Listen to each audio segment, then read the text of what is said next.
A gente recebe agora o nosso comentarista de economia, Sérgio Vale, para falar sobre a PEC da transição. Sérgio, bom dia. Vou direto ao ponto aqui com você. A gente tem um discurso de Lula, críticas fortes ao teto de gastos, contrapondo social e fiscal, e depois tem Alckmin falando que existe responsabilidade fiscal, vai atrair investimentos estrangeiros, que o teto de gastos ele vai ser reformulado, talvez fora da Constituição, por meio de uma lei ordinária, mas com responsabilidade fiscal.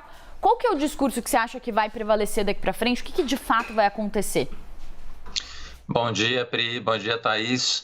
Olha, o fato é que a gente tem um gasto significativo acima do teto para o ano que vem, e muito provavelmente esse gasto deve ficar ao longo do governo Lula, mesmo que não seja permanente, efetivamente, mas a gente está falando de 175 bi para começar a conversa, mesmo que tenha uma diminuição, ficando 150, 160 bi, é um gasto adicional que vai ser colocado. Vai sobrar 105 bilhões dentro do orçamento também a partir do ano que vem. E no final, mesmo diminuindo um pouquinho esses recursos no ano que vem, a gente está falando de um déficit que deve ficar na casa de 200 bilhões de reais ou até um pouco mais do que isso ano que vem. De um superávit esse ano que a gente está conseguindo entregar em quase 100 bilhões de reais. Então tem uma virada muito ruim do fiscal para o ano que vem. E olhando para frente, dado que a gente vai ter um cenário difícil de desaceleração mundial, de baixa arrecadação no ano que vem por conta disso, crescimento mais baixo aqui dentro, tem um cenário fiscal que vai demandar um esforço muito grande para recolocar regras fiscais que sejam críveis a partir do ano que vem. Propostas não faltam, mas o que falta nesse momento é, com mais segurança por parte do governo, essa sinalização de que, olha, a gente está fazendo esse gasto agora, mas a gente efetivamente está preocupado com a responsabilidade fiscal nos próximos anos. Não adianta só o Alckmin falar, precisa ter uma posição um pouco mais efetiva do Lula, do resto da equipe que está coordenando nesse momento a transição, para dar um pouco mais de segurança para o mercado que de fato tem essa responsabilidade fiscal, porque por enquanto não tem, né? O Alckmin está falando, mas não é suficiente. A gente vai precisar ter mais medidas concretas para de fato a gente sinalizar que essa responsabilidade fiscal é para valer. Sérgio, outros bombeiros apareceram ontem. O Reginaldo Lopes, líder do PT, veio para São Paulo ter um jantar com uma turma seleta do mercado para dizer, não, olha, veja bem e tal. E como eu disse agora há pouco, o Lula está invocando o risco Lula lá de 2002, com um discurso ultrapassado para um país que conseguiu desenvolver o seu mercado de capitais, conseguiu abrir o seu sistema financeiro. Você vê algum risco desses avanços todos ficarem estabilizados no tempo, ficar estagnado no tempo, a melhor palavra? Pois é, Thaís, é muito pouco bombeiro para tanto incêndio que a gente está vendo aí nas últimas 2 semanas, né? E a grande discussão é que o Lula, em 2003, recebeu uma economia muito em ordem. A lei de responsabilidade fiscal tinha sido aprovada e foi mantida. O superávit primário do governo naquele momento era acima de 3% do PIB, a dívida era menor do que a gente tem hoje. Então, o cenário fiscal, a gente tinha uma certa segurança, as reformas que precisavam ser feitas, e no caso ali a gente fez uma reforma da Previdência, que foi muito menor até do que a reforma que a gente fez em 2019, estava, de certa forma, até mais fácil para o governo conseguir lidar com a questão fiscal naquele momento.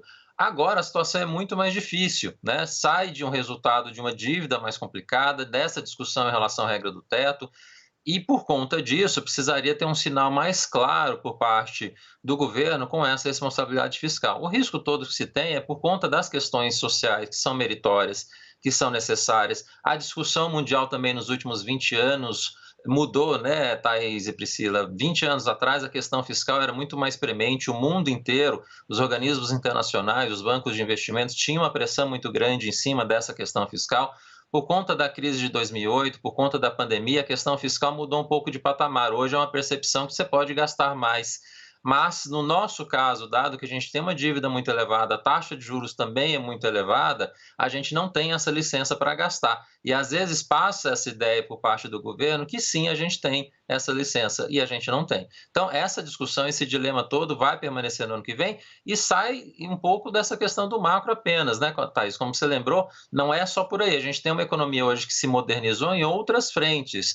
Tem medidas microeconômicas que foram aprovadas nos últimos anos que não eram para ser mexidas com força, por exemplo, a reforma trabalhista. E a gente começa a ouvir algumas discussões nesse sentido também.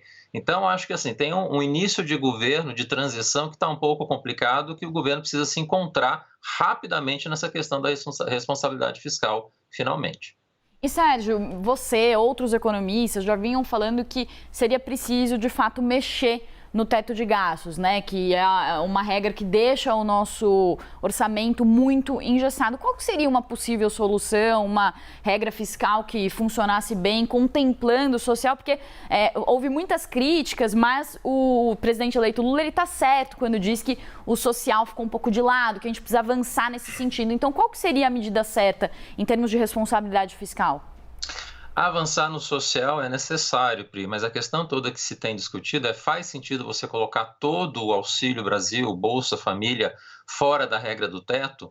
Por que não utilizar parte desses recursos que já estão dentro da regra do teto e colocar o adicional dos R$ 405 que era o Bolsa Família, o Auxílio Brasil até um tempo atrás, e que passou para 600, esse adicional sim poderia ficar fora da regra do teto, 52 bilhões de reais, e adicionalmente alguns outros elementos, como farmácia popular, merenda, você também poderia colocar.